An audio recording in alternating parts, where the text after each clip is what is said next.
Imagine the sensation of the world simply ceasing to move. The horizon, once a jagged line of shifting ice floes, has locked into place, forming a flat, white desert that stretches toward a sun that no longer rises. Tonight, we are looking at the story of the RV Belgica. This is not a tale of discovery, but a study in the slow, mechanical breakdown of the human spirit against an environment that was never meant to sustain life. The ship, a reinforced steamship designed for oceanic research, sailed toward the Antarctic Circle in 1897 with a crew of international scientists and sailors. Their ambition was to chart the unknown reaches of the seventh continent, to quantify the currents, and to map the magnetic poles. They did not account for the pack ice. In the early months of 1898, the sea surface solidified. The water around the hull thickened into a dense, slushy slurry before freezing into a solid, impenetrable mass of ice that held the ship in a grip of iron. The Belgica was no longer a vessel. It became an island. The ship drifted with the ice pack, governed entirely by the whim of shifting currents, carried deep into the Antarctic Circle, where no human had ever spent a winter. The sun began its final descent, sinking lower each day until the golden light vanished entirely. This is the account of the endless night. Chapter 1. The Binding of the Hull. The transition from navigation to imprisonment was not sudden, but rhythmic. At first, the crew heard the pressure of the ice against the outer planks. It sounded like the groaning of a massive wooden animal settling into its bed. The ship shifted upward as the floes collided. The weight of the ice, measured in thousands of tons, pushed against the hull, causing the internal structure of the Belgica to creak in protest. Men walked the decks and felt the vibration in their boots. The wood of the ship was not silent. It shivered. The ice was expanding, reaching out to compress the vessel into a space that could no longer accommodate its width. The temperature plummeted. Within weeks, the mercury in their thermometers ceased to be a reliable measure of the cold. The liquid inside the glass froze, forcing the crew to rely on estimates as the ship plummeted to 30, then 40 degrees below zero. Moisture was the primary enemy. In the cramped, unheated quarters of the ship, breath condensed on the walls immediately. It turned into a thin crystalline layer of frost that coated everything. The men slept in their clothes. They layered wool upon wool, seeking a warmth that the Antarctic air would not permit.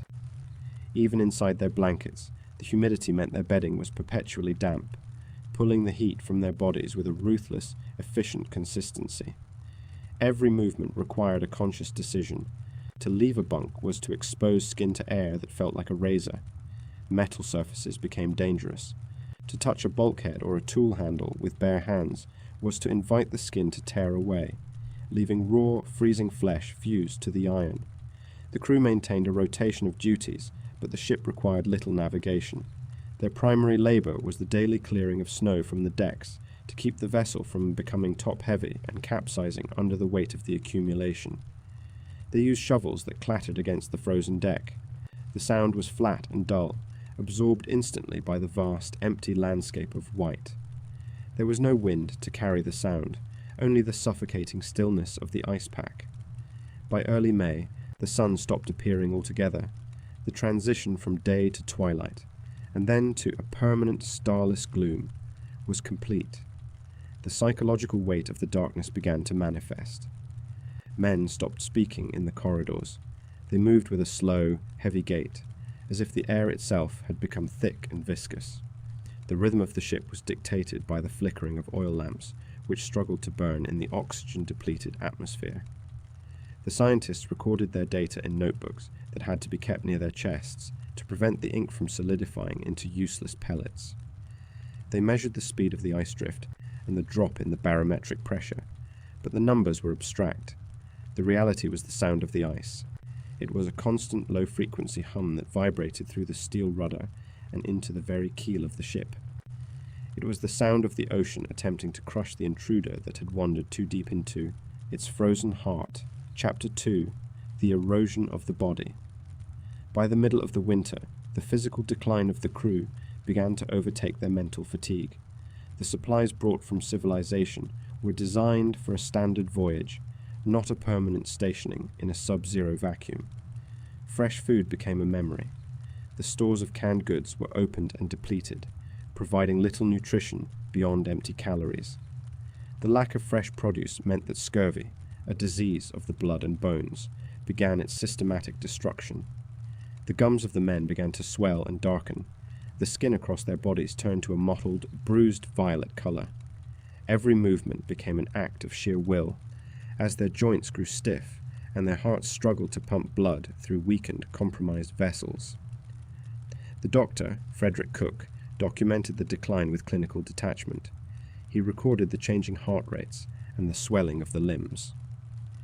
He observed how the men sat for hours in the dim light, staring at the walls, their bodies slowly losing the ability to generate heat. There was no warmth to be found. The ship's coal supply was carefully rationed, meaning the stoves were allowed to die long before the cold became manageable. The interior of the Belgica was a tomb of frosted iron. The men grew thin. Their faces became gaunt, their cheekbones prominent against pale, translucent skin. They were living skeletons, kept upright by the mechanical necessity of keeping the ship from being crushed by the encroaching ice. Sometimes, a man would attempt to walk on the ice field during the brief, grey hours of true twilight. He would step off the gangplank and onto the solid surface of the sea. There was no sense of distance. Without the sun to provide shadows, the world became a two-dimensional plane of grey and white. It was impossible to tell if a ridge of ice was 10 feet or 100 yards away. Walking was dangerous. A slip into an undetected crevice could mean a drop into the black, freezing water beneath the pack, or a broken limb that would never heal in the darkness. They stayed tethered to the ship, a thin, fraying lifeline of rope. The crew ceased to function as individuals. They moved in a collective, shuffling silence. The only sounds were the coughing of the men struggling with the damp air and the occasional violent snap of the ship's hull as the pressure of the ice reached a new intensity. The darkness was not merely the absence of light. It was a physical presence. It pressed against the ship. It felt as though the entire world had been folded away, leaving only the Belgica and the ice. One of the men, a sailor who had been the most robust at the start of the voyage, began to lose his grip on the passage of time. He would stand at the window, peering into the void, waiting for a dawn that remained locked behind the horizon. He saw nothing but the reflection of his own hollowed-out eyes in the glass. The ice had become his world, and he was slowly, methodically, being consumed by it. Chapter 3. The Imminence of the End. As the months stretched toward the climax of the winter, the situation reached a threshold of total exhaustion. The crew was no longer capable of performing complex tasks. They lived in a state of suspended animation. They huddled together in the wardroom, wrapped in blankets and furs, trying to conserve what little metabolic heat remained. The air was thick with the scent of unwashed bodies and the acrid smoke of the lamps. They did not speak of the end. They did not speak of home. To name the things they had lost was to invite a despair that would have stopped their hearts. They focused only on the next hour, the next meal, the next rotation of the watch. The ship was no longer merely trapped. It was being distorted. The pressure of the floes had tilted the Belgica, causing it to list at a permanent, uncomfortable angle. Everything on board, tables, chairs, scientific instruments, had to be secured to the floor or the bulkheads. The ice began to crest the deck. It formed jagged, frozen waves that threatened to spill over the gunwales. If the pressure increased further, the hull would buckle. It was a mathematical certainty. The crew watched the seams of the ship. They watched as the rivets groaned and the wood began to splinter. There was no exit. There was no rescue. There was only the slow, grinding force of the Antarctic winter. In the early weeks of July, the wind began to howl. It was a low, mournful sound that swept across the ice, driving fine, needle-like crystals of snow against the hull. The ship vibrated under the assault. The sound was relentless. It echoed through the hold, drowning out the heartbeat of the men and the ticking of their pocket watches. It felt as though the ice was screaming. The men lay in their bunks and listened. They knew that if the ship shattered, there would be no time to act. They would be exposed to the ambient temperature of the southern pole, and in minutes the heat would be stripped from their bodies. They were beyond fear. Fear required a future, and they had none. They existed in the present, a thin, freezing point of consciousness in a universe that had no interest in their survival. One of the men noticed that the ice had begun to shift in a new direction. The pressure against the starboard bow had lessened, replaced by a deep rhythmic thrumming from beneath the keel. The ship moved. It lifted, shifted, and settled back down with a jarring, bone-shaking thud. The deck groaned, and for a moment the entire vessel seemed to suspend itself in a state of precarious, frozen grace. The light of the lamps flickered. Outside, the darkness remained absolute, heavy and cold. The expedition was in its final, most fragile state. The ice had not yet let go, but the ship had begun to wake. The Belgica sits low in the water. She is a 3-masted wooden bark, built for the rigours of the North Sea, now dwarfed by the cathedral-sized icebergs of the Bellingshausen Sea. The timber of her hull groans under the rhythmic pressure of the swell. It is a slow, methodical creaking that resonates through the floorboards of the cabins. Adrien de Gerlache stands on the bridge. He is looking south. He is looking for a passage to the magnetic pole that does not exist. The air is unnaturally still. The temperature has dropped to -12 degrees Celsius. It is not the cold that bites yet, but the stillness. The wind has abandoned this stretch of ocean, leaving the ship in a vast white vacuum. The crew moves across the deck with heavy, deliberate steps. They are dressed in thick woolen sealskin, their movements hampered by the bulk of their winter gear. Every breath they take creates a sharp, crystalline plume of vapor that hangs in the air for a second before dissipating. The sea is no longer an expanse of open water. It has become a mosaic of floes, jagged white plates of ice that press against one another with the force of grinding tectonic plates. The Belgica pushes forward, her iron-sheathed prow shattering the thinner ice with a dull, thumping impact. There is no sound of a rushing water here. There is only the low, tectonic rumble of ice shifting deep beneath the surface. It is the sound of the world closing in. De Gerlache orders the engines to steady speed. He does not turn back. The objective is further south, always further south. The horizon is a flat, blurred line where the white of the ice meets the grey of the low-hanging clouds. The light begins to change. The perpetual daylight of the Antarctic summer is tilting toward a different, more permanent state. The shadows are stretching, growing long and thin across the white landscape. They do not disappear when the sun sets. They merely soften, turning the entire world into a monochromatic study of greys and blues. Deep in the hold, the coal stores are organized with meticulous care. The men understand that this fuel is the only barrier between their skin and the encroaching frost. They stack the black lumps with the reverence of men building a sanctuary. There is a sudden shudder. It is not the sound of the hull hitting ice, but the sound of the ice hitting the hull. The ship slows, momentum sapped by the tightening density of the floes. The captain looks over the rail. The path they carved 10 minutes ago has vanished. The ice has moved with silent, fluid grace, sealing the gap behind the stern. The water is gone. There is only the white expanse, stretching in every direction, toward an unseen horizon. The silence is absolute. It is a heavy, physical presence that settles over the decks.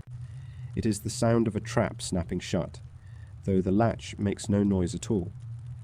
The men gather near the galley. They are rubbing their hands, the skin chapped and cracked from the dry, frigid air. They look at the captain, then at the horizon, then back to the deck. Nobody speaks. There is no need for words when the environment has delivered its verdict so clearly. They have pushed into the Bellingshausen Sea for discovery. Now, they are here for survival. The ship is no longer a vessel of exploration. She is a pressurized shell in an ocean that has turned into solid stone. Temperature readings are taken. The mercury has retreated into the bulb of the glass thermometers. The oil in the lanterns is thickening, moving with the sluggishness of cold honey. The crew begins to realize that the ship is no longer bobbing on the waves. She is held, fixed in place by the colossal, shifting geometry of the pack. The pressure on the hull is increasing. It is a steady, relentless squeeze. The timber responds. Nails pull slightly from the wood. Planks shift by millimeters. It is a slow-motion destruction, an agonizingly quiet process that will define the next many months of their lives. Night is coming, but it is not a night that will end with the dawn. The sun dips lower, lingering on the edge of the world, refusing to leave but providing no warmth. The sky turns the color of a bruised plum. The Belgica sits tilted, pinned by the surrounding ice.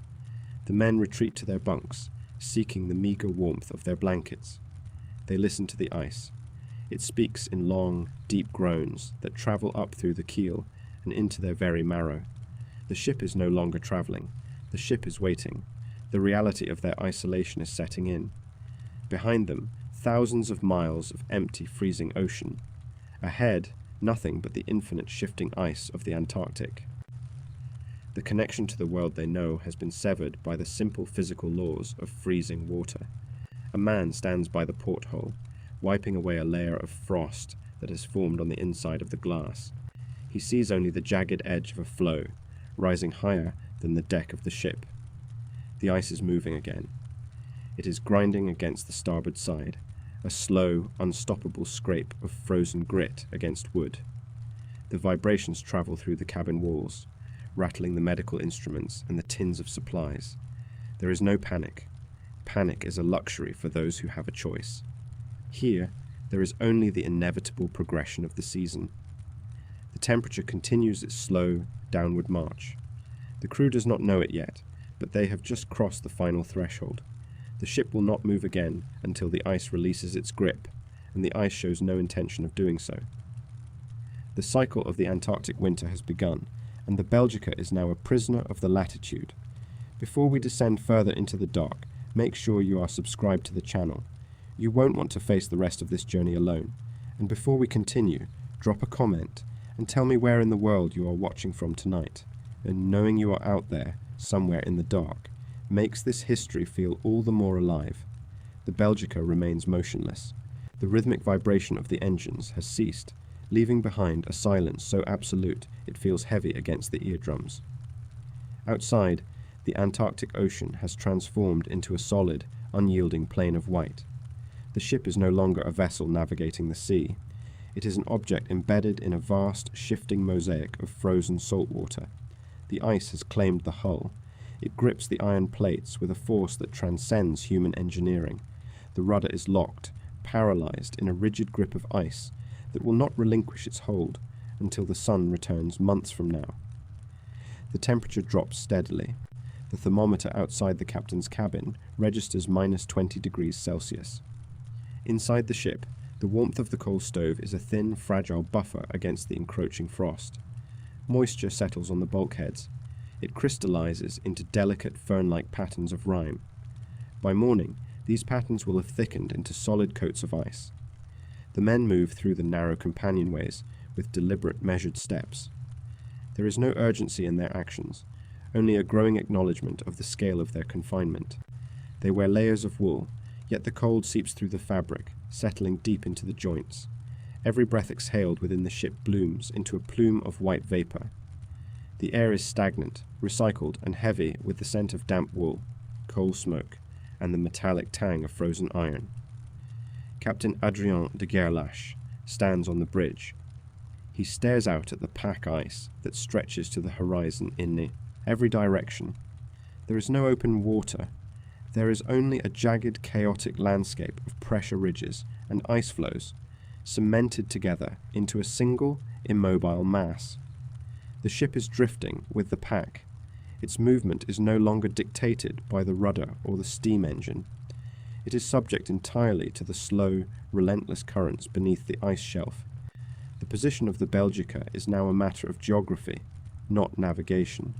They are moving in a direction they cannot control. They are being carried deeper into a wilderness that has never known the presence of men. The crew begins the process of preparing for a winter they had never intended to endure. The crates of supplies are inventoried with a meticulous, clinical focus. They count the tins of pemmican, the biscuits, and the remaining coal. Each calculation is a silent acknowledgement of the ticking clock. They are limited by the physical constraints of their storage. If the ice does not break, the math remains the same. The darkness of the Antarctic autumn begins to deepen. The sun lingers for shorter periods each day, casting long, bruised shadows across the ice. The light is pale and thin, lacking the warmth required to soften the surface of the floes. Frederick Cook, the expedition's doctor, observes the men. He records the physical toll of the environment in his journal. He notes the thickening of the frost on the interior walls. The ship groans. It is a slow, grinding sound that echoes through the lower decks. When the ice shifts under the influence of the tides, the hull plates flex under the immense distributed pressure of the pack. It is not a violent sound. It is a slow, deep-seated protest of metal against the immovable force of nature. It serves as a constant reminder that the Belgica is not a fortress, but a temporary structure caught in a slow-motion crush. The men spend hours clearing the deck. Snow drifts accumulate against the gunwales, piling up in soft, blue-tinted mounds. They shovel the weight overboard, mindful of the ship's stability. The labor is exhausting. Even in the low temperatures, the physical effort brings a light sweat that quickly turns cold against the skin. They learn to move slowly, conserving every calorie. There is a distinct lack of conversation. The novelty of the voyage has vanished, replaced by a somber focus on survival. The men find comfort in the performance of their assigned duties. The galley becomes the focal point of the ship. The heat from the stove radiates outwards, drawing the crew into a small, huddled circle. They sit in silence, listening to the wind scour the frozen exteriors of the vessel. The wind is a constant presence. It does not howl so much as it sighs, a low, persistent sound that vibrationally travels through the mast and stays. It scours the surface of the pack, rearranging the loose snow into ripples and dunes. The night is encroaching. The periods of daylight grow shorter, bleeding away into a twilight that seems to persist for hours. The horizon blurs, the distinction between the white of the ice and the grey of the sky becoming impossible to discern. They are losing their sense of time. The ship is a bubble of human history, floating in an environment that operates on a geological timescale. The urgency of the outside world feels like a distant, irrelevant memory. The ice is not static. Under the pressure of the freezing ocean, it buckles. Ridges rise up like the tectonic plates of a miniature continent, tossing chunks of blue-white ice into jagged, vertical towers. These towers loom over the deck. They are silent sentinels, stark and unforgiving. They reflect the dim light, casting long, distorted shadows that sweep across the deck as the ship drifts. The crew works to insulate the cabins. They hang felt and blankets against the walls, creating an inner skin of fabric to trap the heat.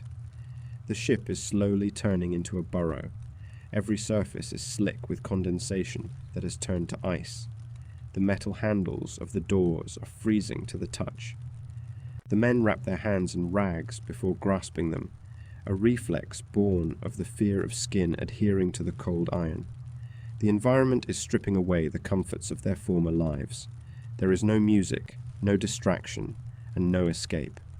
There is only the ship, the ice, and the encroaching shadow. The psychological impact of the silence is the most significant change. In the open ocean, there was always the sound of water against the hull. Now, there is only the occasional sharp crack of ice expanding in the cold. It is a sound like a rifle shot, crisp and sudden. It echoes across the ice field, shattering the silence for a heartbeat before it returns, deeper and more profound than before. Dr. Cook notes that the men are becoming more introspective. They stare at the flame of the lamp for long periods. They are watching the wick burn, a small controlled flicker of heat in a world that is fundamentally frozen. The provisions remain sufficient for now. The leadership remains calm, issuing orders with a level of formality that maintains the illusion of order, but the underlying reality is inescapable. The Belgica is not coming home soon. They are locked in the pack, and the lock has been sealed by the plummeting mercury of the Antarctic winter. A sudden, deep shudder runs through the ship. It is not the usual grind of the hull. It is a sharper, more decisive movement. The ship tilts slightly to the starboard side. A high-pitched crystalline sound resonates through the deck timbers, as if something within the frame of the vessel has reached its limit. The men pause, standing still in the dim light of the corridor. They look at one another, listening to the settling of the ship. The ice has tightened its grip once more. It is pushing against the hull with a new subtle intensity. Outside, the frozen landscape has shifted, sealing the ship further into the crushing white silence. The horizon is a razor-thin line of bruised indigo. It is the 17th of May. The Belgica sits locked in the grip of the pack ice, held fast in a frozen white desert that stretches toward the pole. The sun has been retreating for weeks, dragging its light down the sky in shorter, shallower arcs. Today, it touches the jagged edge of the ice, only to slip away entirely. It does not rise again. The transition is not sudden. It is a slow, atmospheric surrender. The light thins into a pale, ghostly luminescence that fails to cast shadows. Colours bleed out of the world, leaving behind only shades of slate, iron, and charcoal. Inside the ship, the air is stagnant. It smells of damp wool, coal smoke, and the heavy, sweet rot of unwashed bodies. There is no ventilation. The hatches are sealed against the wind that would otherwise scour the paint from the timber. The men move through the cabins like shadows. Their movements are measured, dictated by the thick, cumbersome layers of fur and canvas they wear against the cold. The temperature outside has plummeted to 40 degrees below zero. The moisture from their breath crystallizes on the walls. It forms a velvet coat of frost that creeps inward, closer to the bunks each night. Physiologically, the change is profound. The absence of daylight begins to dismantle the internal architecture of their bodies. Sleep becomes a fractured, unreliable state. The men lie in their bunks for 12, 14 hours at a time. They drift in a twilight of consciousness that is neither wakefulness nor true rest. The silence of the Antarctic winter is absolute. It is a physical weight that presses against the hull of the Belgica. They stop tracking time by the sun. The clocks are mechanical artifacts, ticking in a void. Appetites vanish. The canned meats and hard biscuits are consumed with a detached, clinical indifference. There is no hunger, only a dull, insistent need to sustain the machine of the body. Dr. Frederick Cook notes the changes in his ledger. He describes the anemia that begins to grey the men's skin. The blood circulation slows. The extremities, the fingers, the toes, the tips of the nose, remain perpetually numb, regardless of the stove's heat. Their heart rates drop. Their breathing becomes shallow and rhythmic. It is as if the men are unconsciously mimicking the hibernation of the seals that surround the ship. The ship's doctor observes the decline in mental clarity. The men find it difficult to maintain a thread of thought. Conversations trail off into silence, because the effort to articulate a concept feels like a waste of dwindling fuel. They sit in the common room, staring at the flicker of the oil lamps. The lamps are the only reality. They represent a finite reserve of energy that is being steadily drained by the encroaching dark. Outside, the ice is a living entity. The pack ice shifts in the night, responding to currents hidden deep beneath the frozen surface. It groans against the hull of the Belgica. It is a low, subterranean sound, a long drawn-out screech of pressure. When the ship groans, the men look up, their eyes wide and vacant. They are waiting for the ice to tighten its grip further. They are trapped in a cage of solid water. The distance between the ship and the open sea is hundreds of miles of impassable, jagged pressure ridges.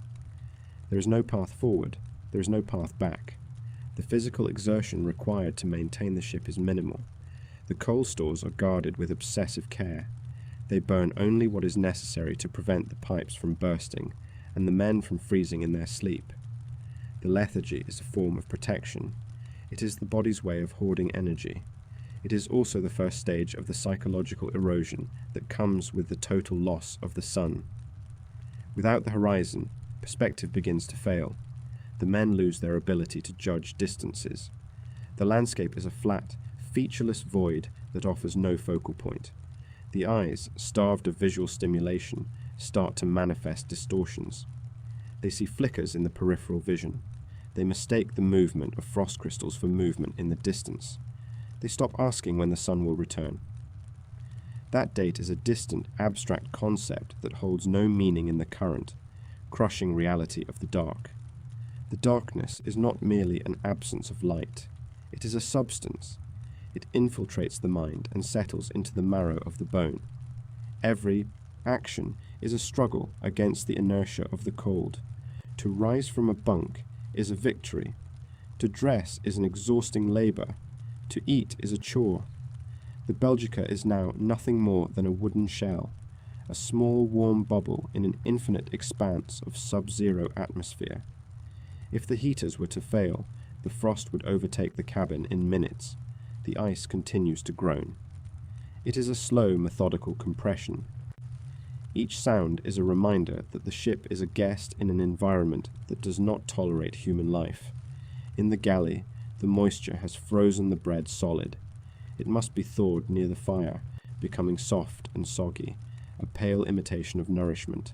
The men eat it slowly, chewing with mechanical precision. There is no laughter. Laughter requires a surplus of energy that they no longer possess. There is only the low, heavy breathing of men who are learning how to exist in a state of suspended animation. The darkness presses against the hull, thick and heavy. It has swallowed the mountains. It has swallowed the sky.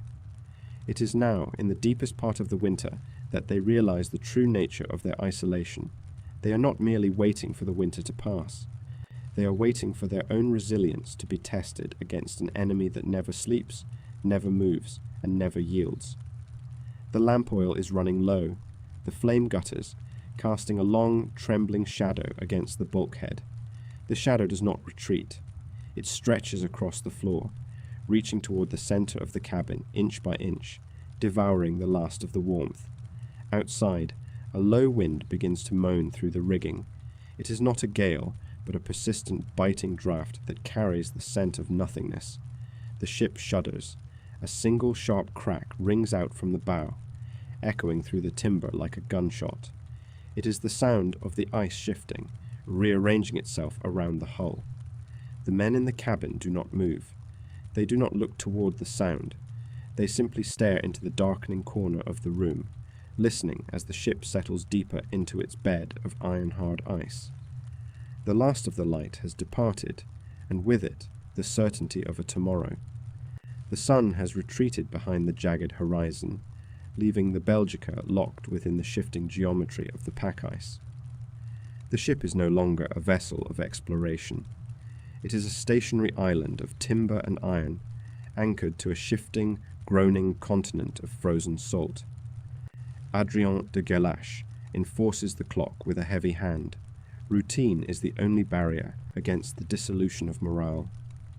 The crew wakes to the sound of ice grinding against the hull, a deep, rhythmic vibration that travels through the soles of their boots and into their marrow.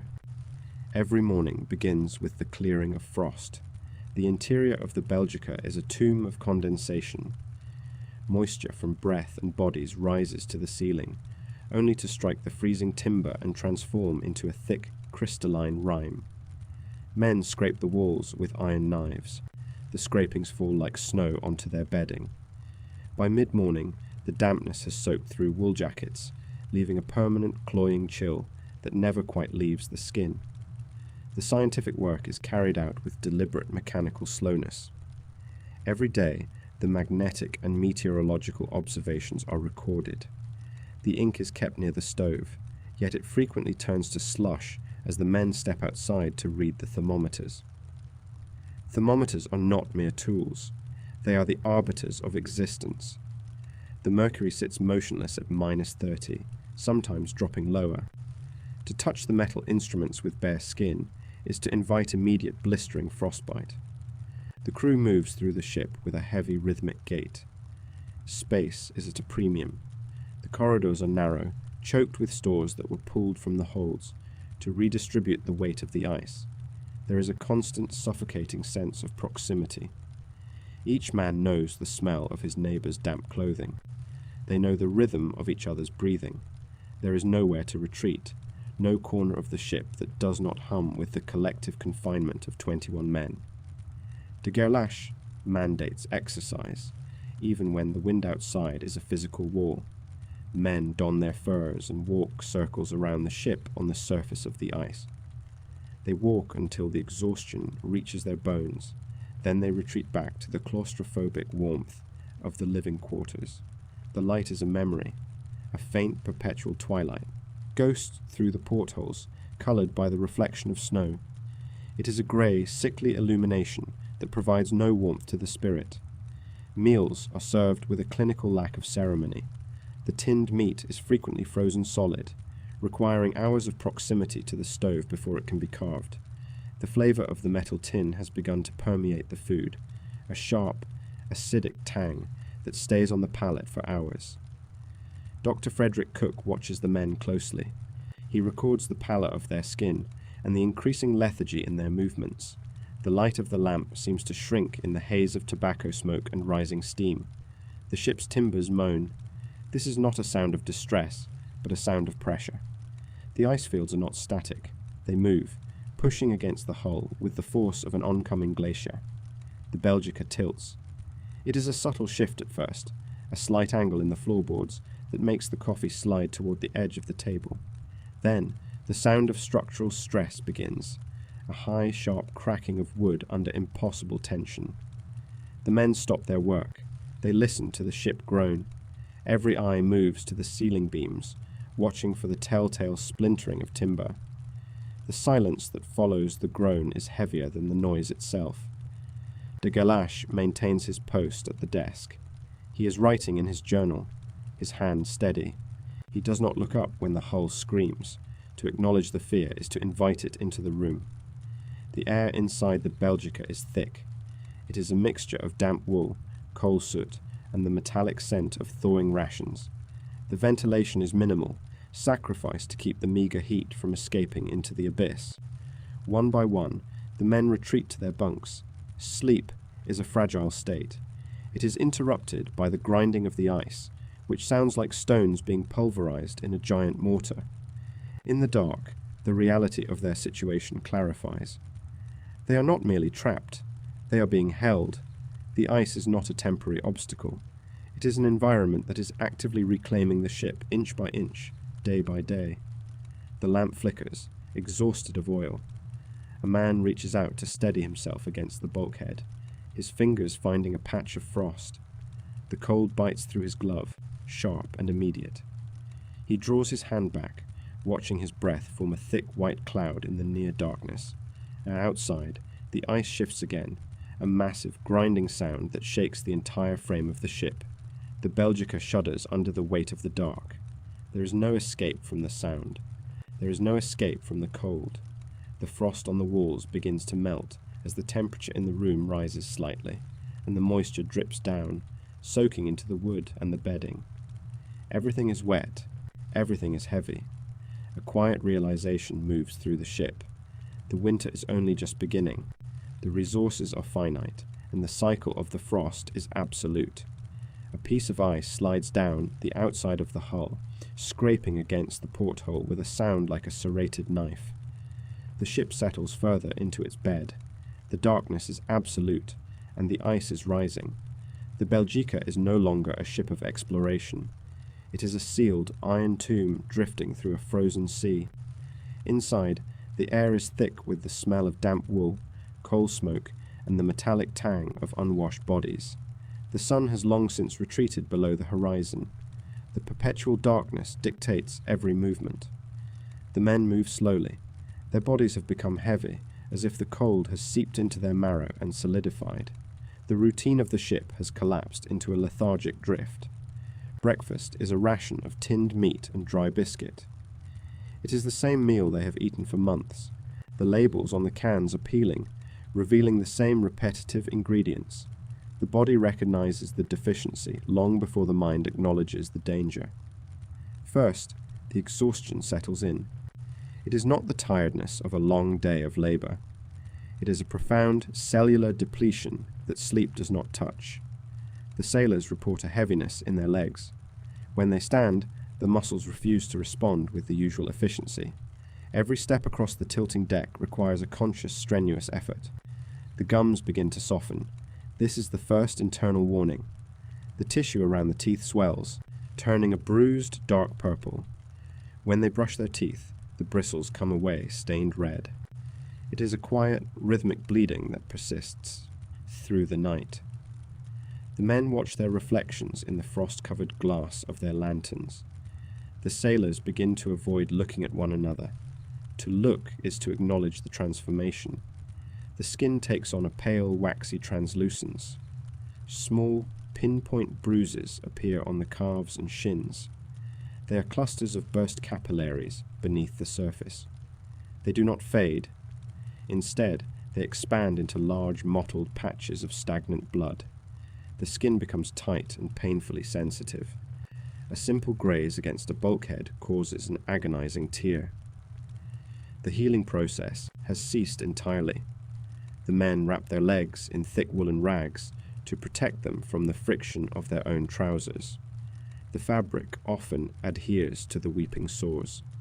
Removing them requires a slow, deliberate peeling that makes the men wince in the dim light.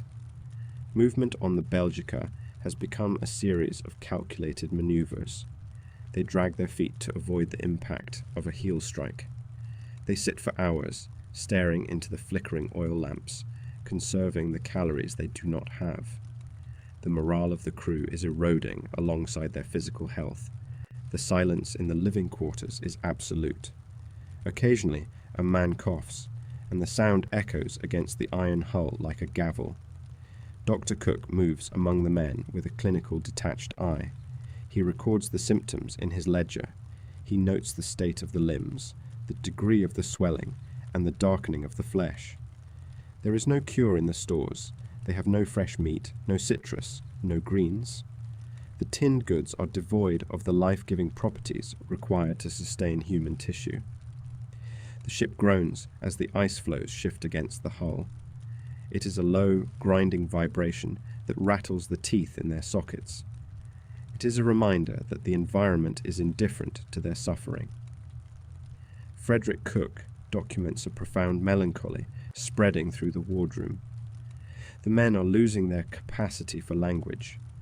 They sit in the dim, golden glow of the lamps, unable to summon the energy for speech. The effort of chewing the hard, dry biscuits becomes a trial. Several men have lost their teeth. The gums have receded so far that the teeth sit loose in their sockets, wobbling with every movement of the jaw. They move to a diet of liquid soups, but even that is a struggle. The appetite is gone, replaced by a dull, persistent nausea. The body is effectively cannibalizing itself to survive. The heart rate of the crew has slowed to a sluggish pace. They are conserving oxygen. They are conserving warmth. They are waiting for a sun that refuses to rise. Amundsen maintains his discipline, but even his movements are deliberate. He walks the deck with measured steps, his eyes scanning the horizon for a lead of water that never appears. He keeps his own journals with a precise, microscopic hand. The others watch him. He is the standard of their remaining humanity, but even his limbs show the telltale signs of the swelling. The blood that pools in their extremities makes them feel as though they are walking on sandbags. The skin is pulled taut over the ankles, glistening with an unnatural sickly sheen. Any pressure applied to the swollen tissue leaves a permanent white indentation.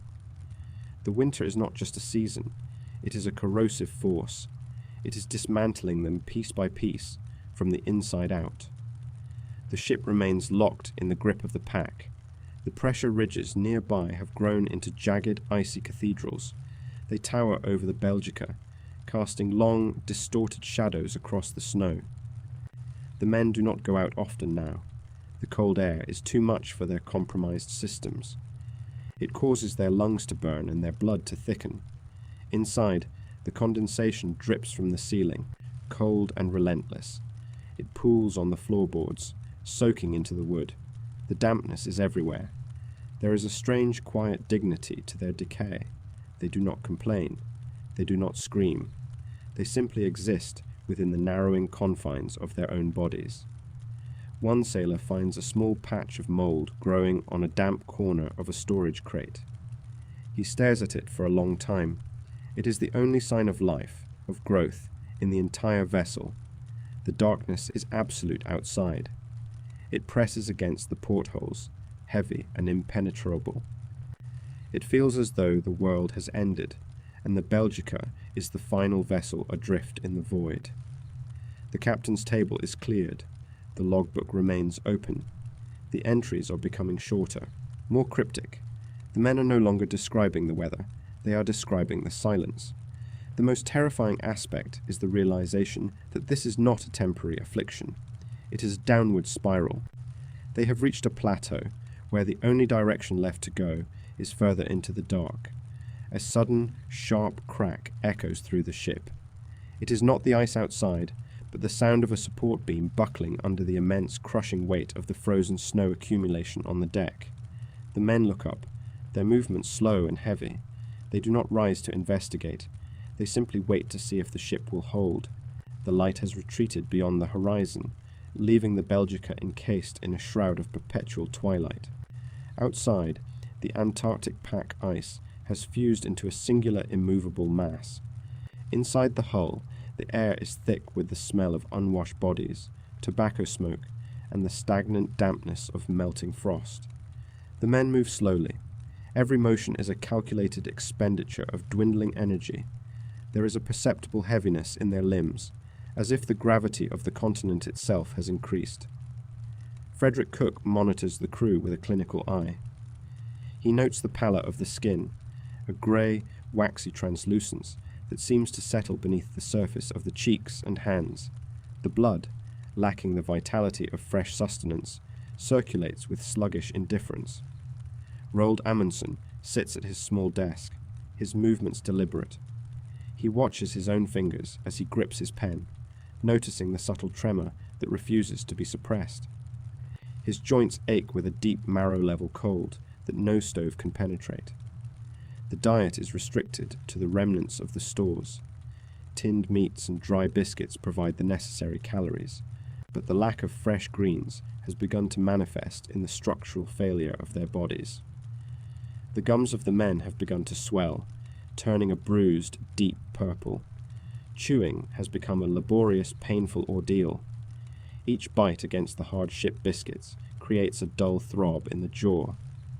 Some men choose to soften their portions in water, turning their meagre rations into a flavorless paste that offers little comfort to the stomach.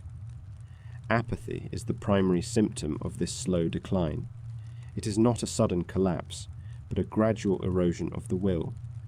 Conversations that once lasted for hours now die out after a few sentences, the speakers losing the thread of their own thoughts in the middle of a syllable. The darkness is absolute. It presses against the thick timbers of the Belgica with an atmospheric weight that feels physical. Without the sun to reset their internal rhythms, time has become a fluid, indistinct concept. Sleep is no longer a period of restoration. It is merely an extension of the lethargy that defines their waking hours. Many of the men dream of open water, of the smell of earth, or of the warmth of a summer morning in Europe. Upon waking, the reality of the ice wall is a crushing blow to their morale. Cook observes the subtle changes in their gait. The men walk with a slight shuffle, dragging their boots across the floorboards. Their reflexes have slowed, leading to frequent clumsy collisions with the ship's internal structures. The heart, forced to pump blood that is thinning and starved of essential nutrients, beats with a ragged irregularity. Several men complain of dizziness when they stand too quickly, a momentary blackout that leaves them clinging to the bulkheads for support. Amundsen documents these details with the precision of a man who understands the consequences of ignoring physiology. He records the swelling of the ankles and the strange, persistent spots that appear on the skin, blooming like dark bruises without a cause. The ship groans. It is a slow, rhythmic sound, the ice shifting against the hull like the respiration of a giant. These sounds, once ignored, now seem to penetrate the subconscious, keeping the men in a state of suspended agitation. Their hair has become brittle, and their skin is dry, flaking away in thin layers. The cold has seeped into their very pores, turning their endurance into a fragile state of existence. They are living in a sensory vacuum. The lack of colour in the environment has begun to affect their visual processing. Everything is rendered in shades of black, charcoal, and the sterile white of the frost that coats the cabin walls. There is no malice in the ice. There is only the lack of heat and the absence of light. It is a mechanical process of nature reclaiming its equilibrium, and the men of the Belgica are simply caught in the gears. Cook notes the increasing irritability of the officers. Even the most composed among them find themselves brooding over trivial matters, their patience worn thin by the relentless isolation. The silence is the loudest element on the ship, a hollow ringing that fills the ears in the absence of wind. They attempt to maintain a routine. Exercises are performed in the cramped quarters, though the effort leaves them gasping for breath, their chests burning with the intake of sub-zero air. Each movement is a testament to the fact that they are still functioning, though the machinery of their bodies is clearly winding down. The medical supplies are dwindling, the efficacy of their remaining stock is questionable, and the remedies available to Cook are largely palliative. They cannot mend what the environment is systematically breaking down from within. Amundsen keeps his gaze fixed on the instruments. He monitors the temperature and the barometric pressure, finding a strange solace in the numbers. As long as the data holds true, he can maintain the illusion that there is a logic to their survival. However, the data is beginning to deviate from the expected norms. The temperature outside the ship has plunged to a level that threatens the structural integrity of the very materials they rely on. The iron fittings are becoming brittle, prone to snapping under the pressure of the shifting ice. A sense of inevitable entrapment permeates the cabin. The ship is a microcosm of human persistence in a world that does not support human life. Every breath taken in the dark is an act of defiance against the encroaching cold. One by one, the lamps are dimmed to conserve the precious, flickering oil. As the flames shrink to tiny points of gold, the darkness moves inward, reclaiming the corners of the room. The men lie in their bunks, listening to the ice cracking beneath them. It is a sharp, percussive sound, like the firing of a rifle in a cathedral. It echoes through the hull, reminding them that they are drifting, not on water, but on the frozen back of an unpredictable continent. The exhaustion is becoming profound. It is a fatigue that reaches deep into the bones, past the muscle and the tissue, settling in the very core of their being. There is a shift in the wind outside. It is no longer a steady low hum, but a sharp biting whistle that pierces through the hull's insulation. The temperature is dropping again, and the mercury is retreating into the bulb of the thermometer, refusing to register the reality of the night. The men look at one another, seeing the reflection of their own decline in the sunken eyes of their shipmates. There is no need for words. The slow, rhythmic thud of the heart is the only pulse left in the silent, frozen dark. The ship gives a sudden, violent lurch, as if it has finally struck something immovable. The ship remains locked in the grip of the pack ice. The sun vanished weeks ago, leaving the Belgica in a state of perpetual heavy twilight. Inside the hull, the atmosphere is stagnant, thick with the smell of damp wool and unwashed bodies. Dr. Frederick Cook watches the men as they move through the narrow corridors. Their movements are sluggish, deliberate, and pained. The internal machinery of their bodies is grinding to a halt. Scurvy has taken hold. It is not a sudden affliction, but a slow, systemic collapse of the biological structure. Gums are beginning to swell, turning a bruised, unhealthy purple. The men's joints ache with a deep marrow-level soreness that defies rest. The ship's stores are depleted of fresh supplies. The tinned meat is rancid, and the biscuits are infested with weevils. There is no caloric density left in the pantry to sustain a human frame against the crushing weight of the Antarctic cold. Cook approaches the galley with a heavy, measured gait. He has concluded that the conventional diet is failing. He looks at the fresh carcasses piled on the ice outside, currently serving as little more than frozen ballast. He orders the crew to begin slaughtering penguins and seals specifically for their raw meat. The reaction from the men is one of profound, quiet resistance.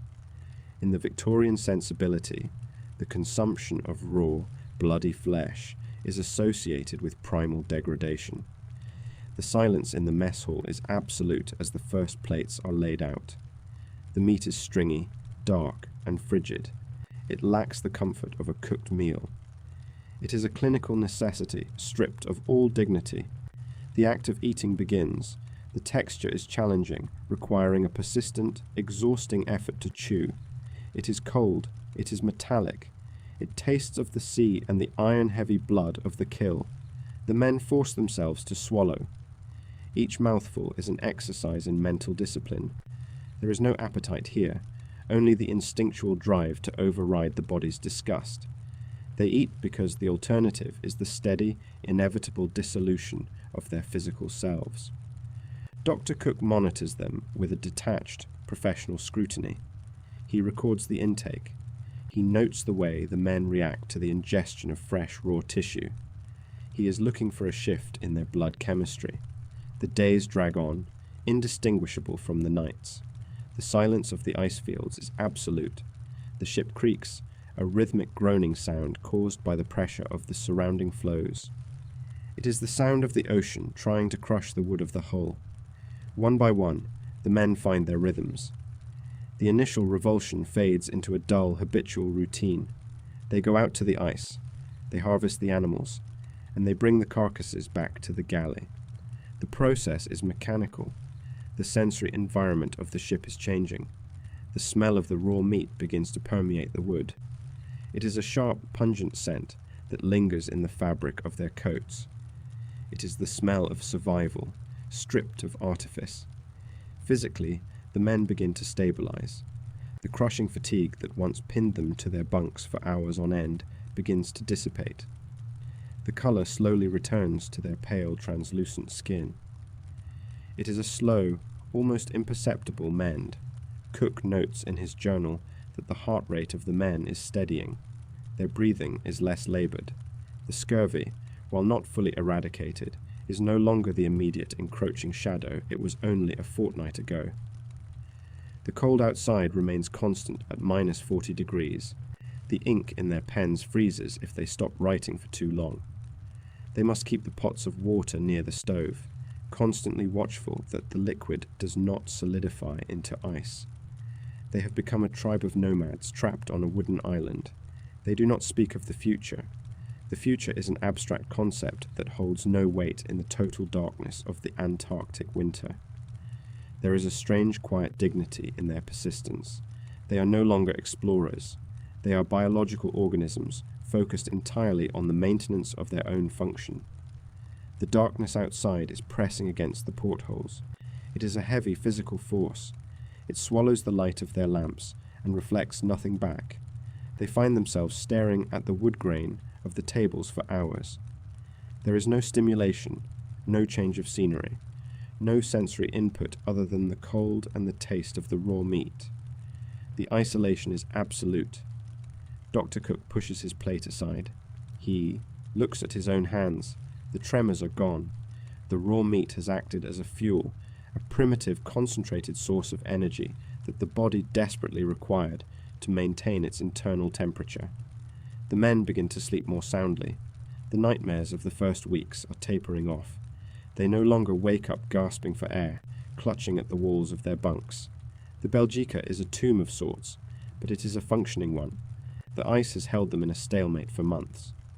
There is no indication that the seasons will shift. There is no promise that the winter will ever end. One of the deckhands notices a slight shift in the sound of the ship. The groaning of the timbers has taken on a sharper, more frantic edge. The pressure on the hull is increasing. The temperature drops another 5 degrees. The frost on the interior walls thickens, forming crystalline patterns that grow like moss. It is becoming difficult to keep the cabin air above freezing. Cook realizes that even with the stabilization of their health, the ship itself is reaching a point of structural fatigue. They have traded the death of their bodies for the potential destruction of their sanctuary. The crew remains in the galley, huddled around the stove. They are silent, chewing the raw meat, listening to the ice growl against the hull. The equilibrium they have fought so hard to reach is fragile. Outside, the wind begins to pick up. It is a low, mournful sound that vibrates through the entire skeleton of the ship. It is not the sound of a storm, but the sound of the earth itself shifting. Cook stands up. He walks to the porthole and peers into the abyss. There is a distinct, rhythmic thudding against the side of the ship. Something has changed in the configuration of the ice. The ship lurches. It is a slight movement, a momentary shift in the deck beneath their feet. It is the first time the vessel has moved in months. The men look at one another. The silence in the room deepens. The movement was small, but it was decisive. The ice is no longer holding them in place. It is beginning to move against them. The Belgica sits motionless in a white, soundless void. The ship is no longer a vessel of exploration, but a prisoner of the pack. Beneath the keel, the Antarctic Ocean exerts a pressure that defies human measure. The ice does not merely sit against the hull, it breathes. There is a sound that defines this phase of the winter. It is a low, structural groan. It starts deep in the timber, a vibration that travels through the soles of the men's boots before it reaches their ears. The oak beams are crying out under the weight of miles of shifting floes. Captain Adrien de Gerlache walks the deck. He looks out over a horizon that has become a jagged landscape of pressure ridges. These ridges are formed when massive sheets of ice collide, forced upward by the inexorable push of the current. They stand like miniature mountain ranges, jagged and grey against the perpetual twilight. The ship is listing. The pressure is no longer distributed evenly. It is concentrating on the starboard quarter, where the ice has wedged itself firmly against the outer skin. If the hull gives way, the interior will be flooded with brine within minutes. There would be no escape into the night. The men are assigned to the ice. They carry handsaws, iron bars, and kegs of blasting powder. Their movements are deliberate and slow, dictated by the sheer exhaustion of living in a state of constant, low-grade starvation. Every calorie must be accounted for. To work is to sweat, and to sweat is to freeze. They dress in layers of thick, stiff wool that smells of seal blubber and stale air. They move across the floes with the caution of men walking on thin glass, even though the ice is feet thick. The terror is not the thickness, but the volatility. They begin to cut a channel.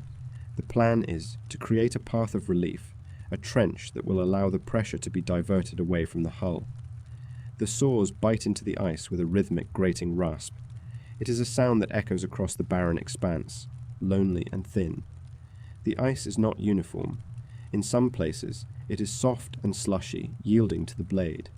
In others, it is as hard as granite, frozen into a crystalline structure that blunts their tools. They work in short shifts. Fatigue settles into their marrow like dampness. When the sawing is finished, the blasting begins. They drill deep holes into the remaining ice shelves and lower the charges. The explosion is a dull thud, muffled by the immense insulation of the pack. Great jagged chunks of ice are thrown into the air, landing with heavy, sodden crashes. The men wait. They watch the water levels in the channel. They are looking for the shift, the moment when the pressure release manifests as a flow of water moving toward the sea. But the ice is stubborn. It is a living, moving entity, indifferent to their desperate mathematics. The pressure ridges do not move back. Instead, they seem to grow, creeping closer to the ship's vulnerable sides. The hull groans again. The vibration is sharper now, a distinct protest of metal bolts against compressing wood. In the galley, the diet remains unchanged. Tinned meat, hardtack, and the occasional addition of seal liver. Their gums are retreating, soft, and prone to bleeding. The physical act of swinging an ice chisel causes sharp stabbing pains in their joints. They continue because the alternative is to wait for the ship to be crushed in its berth. Dr. Frederick Cook watches the men. He notes the pallor of their skin, the listlessness in their eyes. He knows that the mechanical failure of the ship is only half the threat. The other half is the slow degradation of the human mind under the constant sound of the ice grinding against the hull. Night provides no silence. The darkness is absolute, a heavy shroud that descends over the Belgica. The ship remains trapped in the grip of the pack, held in place by forces that operate on a geologic scale. The men retreat to their cabins, exhausted, listening to the groaning of the wood. The ship has been lifted by the force of the ice. It is no longer sitting level on the water. The stern is wedged high, leaving the rudder vulnerable to the shifting plates. If the rudder is crushed, the Belgica will be nothing more than a wooden husk, incapable of movement even if the summer thaw ever arrives. They return to the channel at dawn. The channel has already begun to close. The ice is moving in, the gap narrowing by inches every hour. The work they did yesterday is being undone by the natural current of the frozen sea. There is a sense of futility that hangs in the air. The men look at the closing trench, then at their bruised, shaking hands. The tools are heavy. Their breath hangs in front of them in thick white plumes that dissipate into the frigid, still air. One of the men points toward the horizon. A new ridge is forming, a massive wall of ice blocks being forced up from the depths. It is not moving away from the ship. It is moving toward it. The sound of the ice has changed. It is no longer a groan, but a series of sharp rhythmic cracks. Like the firing of rifles, the pack is under such intense strain that it is fracturing in long, spider-webbing lines. Some of these lines run directly under the ship. The deck begins to tremble. It is a subtle motion, a shaking of the structure that makes the plates on the table rattle. The men stop working. They stand on the floe, watching the ship, waiting to see if the hull will hold, or if it will be split open by the massive shifting weight of the frozen ocean. The pressure is no longer a threat. It is a presence. It is pressing against the timber, testing the limits of the wood, searching for the smallest imperfection to exploit. The Belgica stands in the center of a slow-motion catastrophe. The temperature drops another 10 degrees. The wind picks up, carrying fine, biting crystals of snow that obscure the ice ridges. The ship is slowly disappearing into the white, a ghost ship in a frozen grave. The channel they worked so hard to carve is now only a narrow, jagged scar in the ice. They stand in the biting wind, listening to the crushing sound of the world around them. It is a sound of immense, indifferent power. They have run out of resources to fight the ice, and the night is once again claiming the sky. The ship shudders violently as the pressure reaches a new terrifying peak. The light returns with a deceptive lack of warmth. After months of absolute vertical darkness, the horizon shifts. A sliver of pale, bruised lavender appears, where the southern sky meets the white expanse of the pack ice. It is July 22nd. The sun is not yet visible, but the permanent gloom begins to lift. The crew of the Belgica watches the sky change from obsidian to a thin watery grey. The change is not a relief. It is a measurement of how much time has been lost. So light exposes the physical ruin of the ship's interior, and the men themselves. Deep cracks appear in the wooden bulkheads. The ship is still being crushed by the slow, relentless pressure of the moving ice floes. Every movement of the pack ice echoes through the hull like a deep grinding groan of metal and timber. The men move slowly. Their bodies are stiff from the long months of stasis.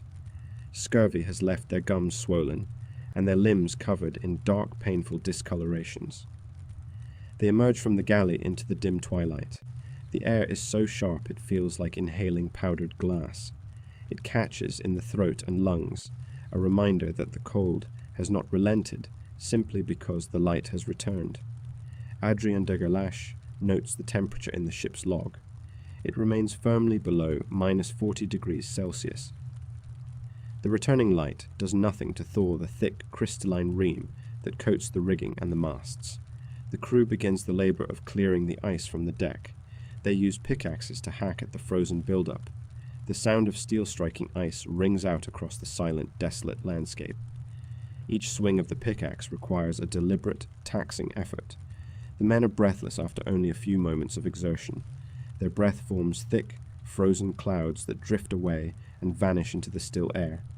They work in rhythmic, silent shifts. There is no conversation. The energy required to speak is too high a price to pay. Every movement is calculated to conserve the meagre heat trapped beneath their heavy woolen layers. Their hands, even inside thick mittens, ache with a dull, throbbing intensity. The ship is encased in a tomb of ice. To free the Belgica, they must dig a canal through the floe. This work is a geometric impossibility given their current strength, but it is the only remaining option. They carve a trench in the thick ice surrounding the hull. The ice is incredibly dense, polished to a mirror-like hardness by the relentless winds. It resists the metal tools, forcing the men to lean their full body weight into every strike. Frederick Cook observes the men as they work.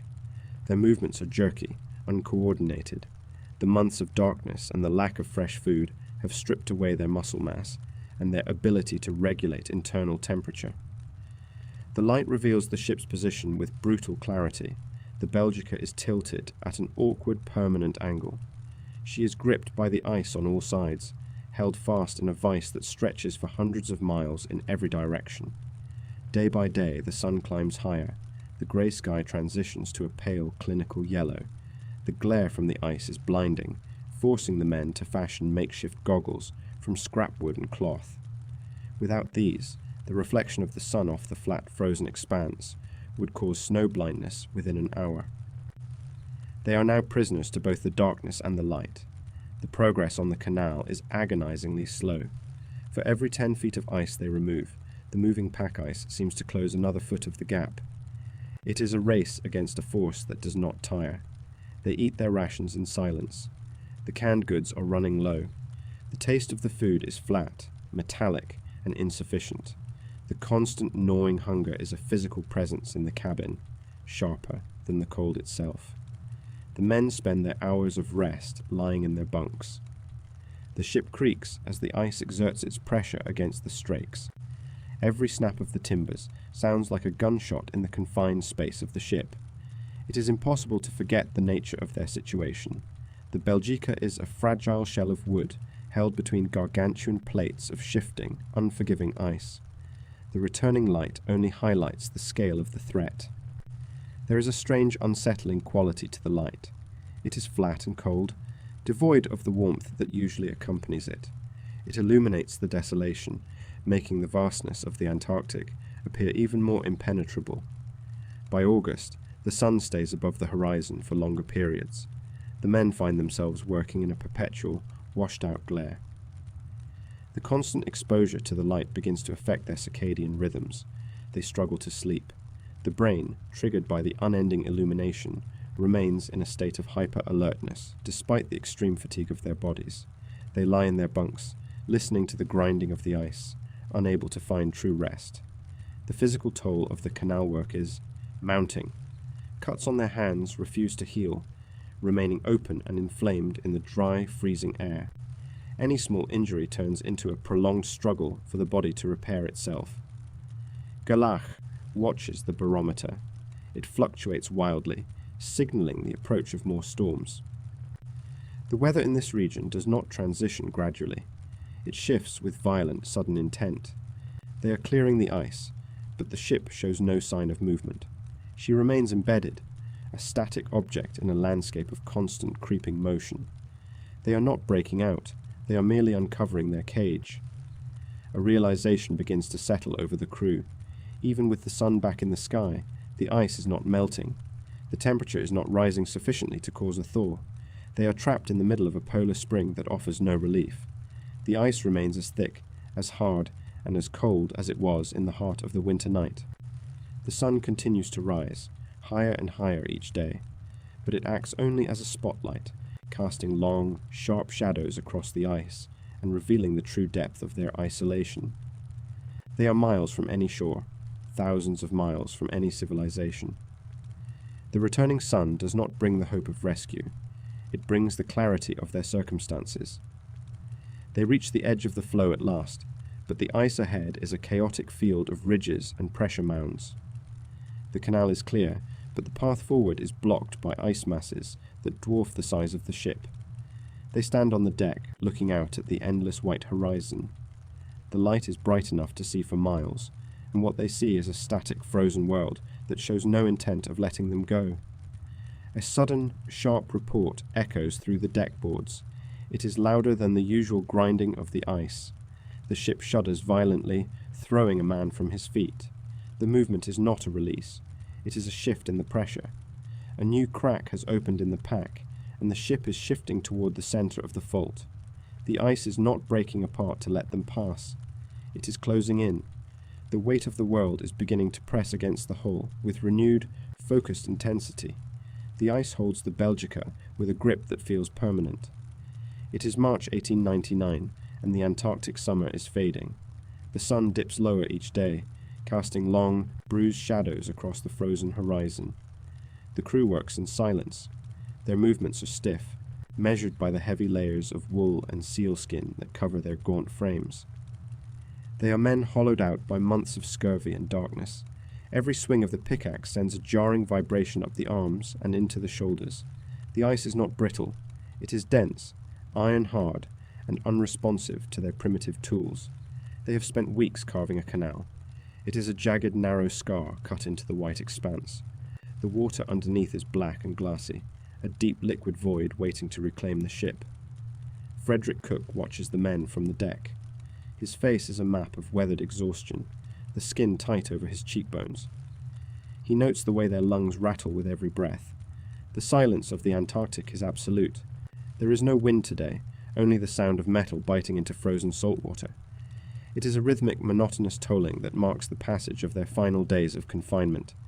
They use small charges of dynamite to loosen the stubborn floes. The explosions are muffled, contained by the vast pressure of the pack. A dull subterranean thud ripples through the ice, followed by the slow, grinding groan of shifting floes. There is no triumph in the sound. There is only the weight of the realization that the ice is moving against them. They are working against a force that is indifferent to their survival. Adrien de Gerlache stands at the rail. He watches the cracked spiderweb across the surface of the canal. The ship, the Belgica, sits deep in the water, her hull scarred and stained by the long, crushing imprisonment. She's a vessel of industry reduced to a tomb. The wood of her frame has warped under the pressure of the ice. It is a miracle the seams hold at all. The men labor until their hands bleed. The skin on their fingers is cracked and raw from the cold. They wrap their gloves in strips of canvas to maintain a grip on the frozen handles. They consume their rations in the dark of the galley. There is no conversation. The men sit with their heads bowed, staring at the tin plates. Their eyes are dull, reflecting the flicker of the oil lamps. They are waiting for the tide. They are waiting for the ice to fracture along the lines they have meticulously chiseled. It is a gamble against nature. The thermometer hangs on the outer bulkhead. The mercury remains anchored well below the freezing point. Even as the ice begins to yield, the cold remains the true master of the situation. Small chunks of ice drift into the canal, blocking their progress. The crew moves them by hand, leaning over the edge with long iron rods. They are moving mountains with teaspoons. Their boots slip on the polished surface of the floes. A man falls, his heavy clothing soaking up the freezing brine. He rises slowly, his movements sluggish and mechanical, a ghost made of ice and desperation. He does not cry out, he does not seek comfort. He simply returns to the task. The Belgica moves forward only inches at a time. The winches groan, the chains rattling as they strain to pull the vessel through the narrow channel. The hull scrapes against the wall of ice, with a screech that sets the teeth on edge. It is a sound of wood protesting against an unyielding world. It is the sound of the ship finally fighting back. As the sun sets, the horizon turns a deep bruised violet. The colors are beautiful and terrifying. They mark the end of another day spent in the shadow of the pack. The ship is now halfway through the canal. The crew rests on the deck, their chests heaving. They look back at the path they have cut. It is a long, winding tunnel through the white desert. There is no joy in the respite. There is only the recognition that the ice may close at any moment. The floes are restless, grinding against one another with the slow, inevitable power of glaciers. They look to the north. The open sea is still a distant theoretical concept. It is a line on a map that feels like it belongs to another lifetime. The temperature drops another 10 degrees as night descends. The humidity in the air turns to frost, coating the masts and the rigging in a fine white powder. The ship is becoming part of the landscape again. The captain checks the depth of the canal. The ice is thick, layered with the accumulated winter. It is as if the sea itself is trying to keep them, to preserve them in this state of suspended animation. He realizes the danger of the coming hours. If the wind shifts, the canal will be crushed, and the Belgica will be splintered like driftwood. They are in the belly of a leviathan. They prepare for the final push. The men gather around the capstan. They lock their arms, their bodies leaning into the weight of the ship. They move as one entity, a collective of exhaustion and will. The Belgica shudders. For a moment, the world goes still. Then, with a slow, agonizing slide, she breaks free of the primary shelf. She drifts into the canal, the water churning in her wake. They are moving. The ice is behind them, a wall of jagged white that towers over the deck. They do not cheer. They watch the ice, waiting for it to strike. They know the transition from trapped to moving is a fragile state. The ship enters a wider lead in the pack. The open water is closer now, visible as a dark ribbon on the horizon. It is a stark black contrast to the blinding glare of the ice. They reach the edge of the floe. The swell of the open ocean begins to rock the vessel. It is a gentle, rhythmic motion that feels alien after months of static pressure. The Belgica rises on a wave. She descends into a trough. The hull groans as the ice finally loses its hold. They sail out from the grip of the pack. The horizon opens up vast and terrifyingly empty. There is nothing but the ocean between them and the world they left behind. The silence of the sea is different from the silence of the ice. It is a deep, resonant vibration that reaches into the marrow of their bones. They are no longer anchored. They are adrift in a wide, indifferent blue. The captain looks back one last time. The ice pack stretches for hundreds of miles, a white continent of frozen history. It is perfectly quiet. It is perfectly still. He turns toward the north. The wind is biting, pulling at his coat, pushing the ship toward the unknown. They are finally moving, but the weight of the last year remains in the hold, in the scurvy-ridden bodies of the men, and in the deep, freezing cold that has settled into the wood of the ship. As the Belgica gathers speed, the last fragment of the canal vanishes. Into the wake, the ice begins to drift shut behind them, sealing the path, erasing the evidence of their long, slow labor. They have escaped the ice, but the ocean ahead holds its own quiet, shifting dangers. The sky turns a darker shade of grey, and the wind begins to carry the scent of coming storms. Conclusion, a legacy of survival. The ice eventually relented, releasing the Belgica from its long, frozen tomb. The crew returned to a world that had moved forward, yet they remained permanently anchored to those months of absolute darkness. They brought back more than just logs and preserved specimens. They carried the weight of a silence that exists only when the sun disappears for a season. The scientific legacy of the expedition remains etched into the foundations of polar study. By documenting the meteorology, the biology, and the sheer physiological toll of a southern winter, the crew of the Belgica provided the blueprint for every soul who dared to venture into the abyss thereafter. They proved that endurance is not merely a matter of spirit, but of rigorous methodical adherence to necessity. Their survival was not a triumph over nature, but a quiet, fragile accommodation to it. They lived by the measurement of the thermometer and the strict rationing of calories. They learned that when the world turns indifferent, the only heat left is found in the calculated routine of daily existence. History often favors the dramatic, but the Belgica teaches us something deeper. It teaches us that the most profound human achievements are often won in the stillness, in the cold, and in the refusal to succumb when the environment demands total surrender. The light returned, the ice broke, and the men walked away, but the Antarctic night never truly left them. If this history has left its mark on you, leave a like. It tells me you survived the journey through the ice. Drop a comment below. I want to know which part of this long night haunted you the most, and what lesson you take from their struggle against the absolute zero. The frost is gathering once again, and the horizon is darkening. Next time, we turn our gaze to the depths of the unforgiving high seas, where the line between salvation and total isolation becomes dangerously thin. Stay in the shadows until then,